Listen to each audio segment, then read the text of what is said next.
அனைவருக்கும் வணக்கம். Welcome to cooks and talks. இன்றைக்கி நம்ம குக்ஸ் அண்ட் டாக்ஸில் ஜென்ரலாக நம்ம வீட்டுக்கு தேவைப்படுற ஒரு சில டிப்ஸ் தான் பார்க்க போகிறோம். இந்த வீடியோ கண்டிப்பாக உங்கள் எல்லாருக்குமே ரொம்பவே யூஸ்ஃபுல்லாக இருக்கும். வீடியோ ஃபுல்லாக ஸ்கிப் பண்ணாமல் பாருங்கள். இது வரைக்கும் நம்ம சேனல் சப்ஸ்கிரைப் பண்ணலன்னா சப்ஸ்கிரைப் பண்ணுங்கள். பக்கத்தில் இருக்க பெல் ஐக்கானும் கிளிக் பண்ணுங்கள். இப்போ நம்ம வீடியோக்குள்ளே போகலாம். Tip number 1. நம்ம வீட்டில் கருவேப்பிலை கொத்தமல்லி வாங்கும் போதெல்லாம் புதினா இலைகளும் சேர்த்து வாங்குவோம். அந்த புதினா இலைகள் நம்மளுக்கு எல்லா சமையலுக்கும் யூஸ் ஆகாது. எப்பயுமே அதில் கொஞ்சம் மிச்சம் இருக்கும். அந்த மாதிரி மீதம் இருக்க புதினா இலைகளை வேஸ்ட் பண்ணாமல் என்ன பண்ணலான்னு பார்க்கலாம். புதினா இலைகளை நல்லா வாஷ் பண்ணிவிட்டு இந்த மாதிரி ஏதாவது ஒரு ஃப்ரூட் பேஸ்கெட்டில் அப்படின்னா ஏதாவது ஒரு பிளேட்டில் எடுத்துக்கலாம். இதை நல்லா நிழலில் காய வச்சுட்டு எடுத்துக்கலாம். புதினா இலைகள் நல்லா காஞ்சதுக்கப்புறமா இந்த மாதிரி ஒரு பாக்ஸில் போட்டு நம்ம ஸ்டோர் பண்ணி வச்சுக்கலாம். இந்த புதினா இலைகளை நம்ம டீ போடுறதுக்கு யூஸ் பண்ணிக்கலாம். டீ நல்லா ரீஃப்ரெஷிங்காக சூப்பராக இருக்கும் குடிக்கிறதுக்கு. நம்ம ஃப்ரெஷ்ஷாக போடுற இலை ஒன்று தேவைப்படுதுன்னா இது நம்மளுக்கு 2 தேவைப்படும். நான் எப்பவுமே எங்கள் வீட்டில் மீற கொஞ்சம் புதினா இலைகள்லாம் காய வச்சு இந்த மாதிரி ஸ்டோர் பண்ணி வச்சுப்பேன். டீ போடும் போதெல்லாம் யூஸ் பண்ணிப்பேன். நீங்களும் உங்கள் வீட்டில் மீற புதினா இலைகளை வேஸ்ட் பண்ணாமல் இந்த டிப்பை ட்ரை பண்ணி பாருங்கள்.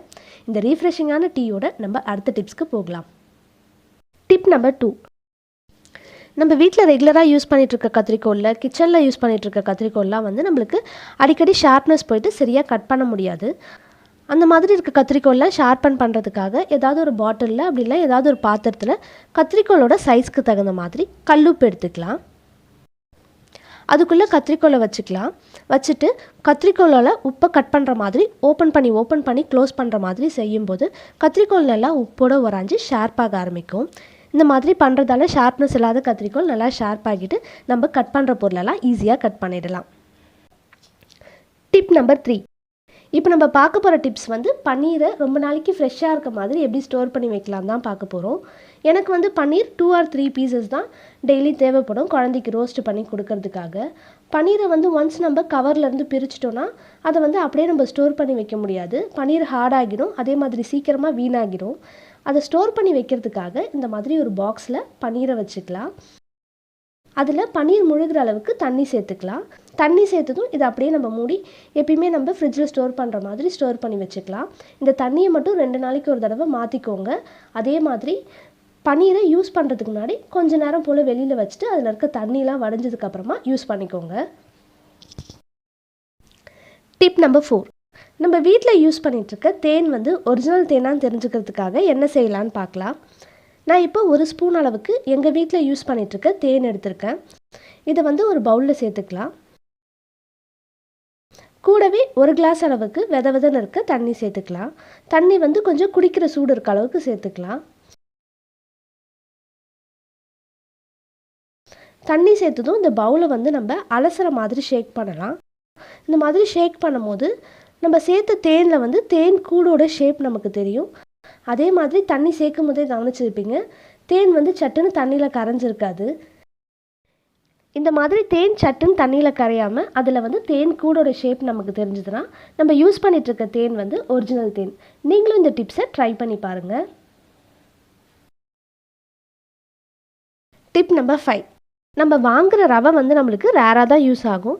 எப்பயாவது உப்புமா செய்கிறதுக்கு, கஞ்சி செய்கிறதுக்கு, இல்லைனா கேசரி செய்கிறதுக்குன்னு ரேராக தான் யூஸ் பண்ணிகிட்ருப்போம். அதை ரொம்ப நாளைக்கு ஸ்டோர் பண்ணி வைக்கிறப்போ அதில் சின்ன சின்ன பூச்சி வந்துடும், சில நேரம் எறும்புலாம் கூட வந்துடும்.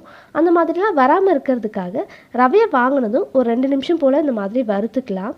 இதை வறுத்ததும் இதோட சூடு ஆறதுக்காக ஒரு பிளேட்டில் மாற்றி வச்சுக்கிட்டு அதுக்கப்புறமா நம்ம எந்த பாக்ஸில் ஸ்டோர் பண்ணி வைக்கிறோமோ அதில் ஸ்டோர் பண்ணி வச்சுக்கிட்டா அவ்வளோ சீக்கிரம் இதில் பூச்சி எறும்புலாம் வராது. Tip number 6. நம்ம வாங்குகிற கருவேப்பிலையை ரொம்ப நாளைக்கு ஃப்ரெஷ்ஷாக இருக்க மாதிரி எப்படி நம்ம ஸ்டோர் பண்ணி வைக்கலான்னு பார்க்கலாம். கருவேப்பிலை வாங்கினதும் அதை நல்லா வாஷ் பண்ணிவிட்டு எடுத்துக்கலாம். இந்த மாதிரி கருவேப்பிலையை நல்லா வாஷ் பண்ணிவிட்டு எடுத்ததும் இதில் கொஞ்சம் கூட ஈரம் இல்லாத மாதிரி நல்லா தொடச்சி எடுத்துக்கலாம். கருவேப்பிலையை நம்ம ஃபஸ்ட்டே வாஷ் பண்ணிவிட்டு ஸ்டோர் பண்ணி வைக்கிறதால தாளிக்கெல்லாம் கருவேப்பிலை யூஸ் பண்ணும் போது சட்டுன்னு நம்ம எடுத்து யூஸ் பண்ணுறதுக்கு ரொம்பவே ஈஸியாக இருக்கும். இந்த மாதிரி கருவேப்பிலையில் இருக்க ஈரெல்லாம் போகிற அளவுக்கு நல்லா காய வச்சு எடுத்ததுக்கப்புறமா ஏதாவது ஒரு பாக்ஸில் அடியில் பேப்பர் அப்படின்னா டிஷ்யூ பேப்பர் போட்டுக்கலாம். அதில் நம்ம கருவேப்பிலையை ஸ்டோர் பண்ணி வச்சுக்கலாம். கருவேப்பிலை ஒரு தடவை எடுக்கும்போது அதில் ஏதாவது 1-2 இலைகள் வதங்கின மாதிரி இருந்தால் அதை மட்டும் பார்த்து ரிமூவ் பண்ணிவிடுங்க. இந்த மாதிரி ஸ்டோர் பண்ணி வைக்கிறதால கருவேப்பிலை நம்மளுக்கு ரொம்ப நாளைக்கு ஃப்ரெஷ்ஷாக இருக்கும். Tip number 7. இப்போ எல்லார் வீட்லேயும் இந்த மாதிரி வாட்டர் கேன்ஸ் நம்ம யூஸ் பண்ணிகிட்ருக்கோம். இதில் ரொம்ப நாளைக்கு தண்ணி ஸ்டோர் பண்ணி வைக்கிறப்போ அடியில் பாசி சேர்ந்துட்டு டஸ்ட்டெல்லாம் சேர்ந்த மாதிரி இருக்கும். அதெல்லாம் ஈஸியாக நல்லா சுத்தமாக எப்படி க்ளீன் பண்ணலான்னு பார்க்கலாம். இதை க்ளீன் பண்ணுறதுக்காக கொஞ்சமாக பாத்திரம் கழுவுற லிக்விட் சேர்த்துக்கலாம். கூடவே நல்லா ஒரு கையளவுக்கு கல்லுப்பு சேர்த்துக்கோங்க. சேர்த்துட்டு இதை வந்து எல்லா டைரெக்ஷன்லையும் மாற்றி நல்லா குலுக்கி வாஷ் பண்ணுங்கள். அந்த மாதிரி பண்ணுறப்போ இதில் இருக்க டஸ்ட்டு பாசிலாம் ரிமூவ் ஆகிட்டு நல்லா நம்மளுக்கு க்ளீன் ஆகி கிடைக்கும். நான் இப்போ இருக்க லொக்கேஷனில் வந்து 10 நாளைக்கு ஒரு தடவை தான் தண்ணி வரும். நான் வந்து கொஞ்சம் குடத்துல இந்த மாதிரி கேன்லலாம் தண்ணி ஸ்டோர் பண்ணி வச்சுட்ருக்கோம். இந்த கேனெல்லாம் நான் இந்த மாதிரி தான் வாஷ் பண்ணிகிட்ருக்கேன். நல்லா சுத்தமாக க்ளீன் ஆகுது. நீங்களும் உங்கள் வீட்டில் இருக்க வாட்டர் கேனை க்ளீன் பண்ணுறதுக்கு இந்த டிப்பை ட்ரை பண்ணி பாருங்கள். Tip number 8.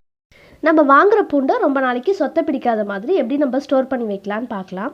நம்ம பூண்டு வாங்கினோன்னே அது மேலே இருக்க தோலெல்லாம் பிரித்து எடுத்துடலாம். அதுக்கப்புறமா இந்த மாதிரி சொத்தை பிடிச்சிருக்க பூண்டை நம்ம தனியாக பிரித்து எடுத்துடலாம். ஸோ அந்த மாதிரி சொத்தை பிடிச்சிருக்க பூண்டோடு நம்ம வைக்கிறப்போ பக்கத்தில் இருக்க பூண்டு நம்மளுக்கு சீக்கிரமாக வீணாகிடும். இந்த சொத்தை பிடிச்ச பூண்டெல்லாம் நம்ம தனியாக ரிமூவ் பண்ணதுக்கப்புறமா இந்த பூண்டை வந்து நம்ம தனித்தனியாக நல்லா உடச்சி போட்டுக்கலாம். பெரிய பல்லு பூண்டு தனியாகவும் சின்ன பல்லு பூண்டு தனியாகவும் உடச்சி போட்டுக்கலாம். இந்த மாதிரி வைக்கிறப்போ நம்மளுக்கு பூண்டு வந்து ரொம்ப நாளைக்கு சொத்தை பிடிக்காமல் நல்லாயிருக்கும். அதே மாதிரி இந்த சின்ன பல்லு பூண்டெல்லாம் ரசத்துக்கு இடிக்கிறதுக்கு அந்த மாதிரி எதுக்காவது நம்ம யூஸ் பண்ணிக்கலாம். அப்புறம் வந்து நம்ம இந்த பூண்டுலேருந்து உரிச்ச பூண்டு தோலை வேஸ்ட் பண்ண தேவையில்லை. இதை வந்து நம்ம சாம்பிராணி போடுறதுக்கெலாம் யூஸ் பண்ணிக்கலாம். Tip number 9. நம்ம கிச்சனில் வந்து அடிக்கடி இந்த மிக்சர் ஜாரை யூஸ் பண்ணிக்கிட்டே இருப்போம். அதனால் சீக்கிரமாகவே இதோட பிளேடில் இருக்க ஷார்ப்னஸ் போயிட்டு அரைக்கிற பொருளெல்லாம் சரியாக அரைபடாது. அந்த மாதிரி ஷார்ப்னஸ் போகிறப்போ இந்த பிளேடை வந்து ஷார்பன் பண்ணுறதுக்காக இந்த மாதிரி 2-3 கையளவுக்கு கல்லுப்பு சேர்த்துக்கலாம். கல்லுப்பு சேர்த்துட்டு இதை எப்பயுமே நம்ம எல்லா பொருளையும் அரைக்கிற மாதிரி அரைச்சி எடுத்துக்கலாம். இந்த மாதிரி பண்ணுறதால பிளேட் வந்து நம்மளுக்கு நல்லா ஷார்ப் ஆகிட்டு அரைக்கிற பொருளெல்லாம் நல்லா அரைச்சி கொடுக்கும். எப்போல்லாம் நம்மளுக்கு பிளேடில் இருக்க ஷார்ப்னஸ் போயிட்டு சரியாக அரைக்கலையோ அப்போல்லாம் இந்த மாதிரி நம்ம கல்லுப்பு சேர்த்து அரைச்சி பிளேடை வந்து ஷார்பன் பண்ணி வச்சுக்கலாம்.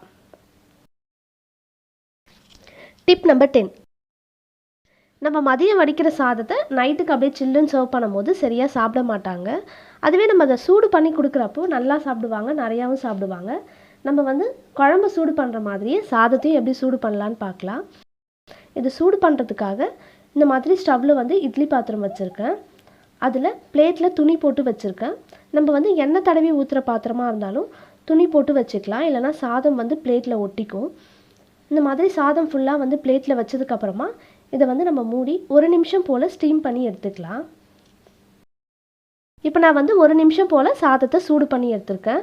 சாதம் வந்து இப்போ வடித்த சாதம் மாதிரியே எவ்வளோ ஃப்ரெஷ்ஷாக இருக்குது பாருங்கள். இந்த மாதிரி நம்ம சூடாக சர்வ் பண்ணும்போது வீட்டில் இருக்கவங்களும் நல்லா சாப்பிடுவாங்க.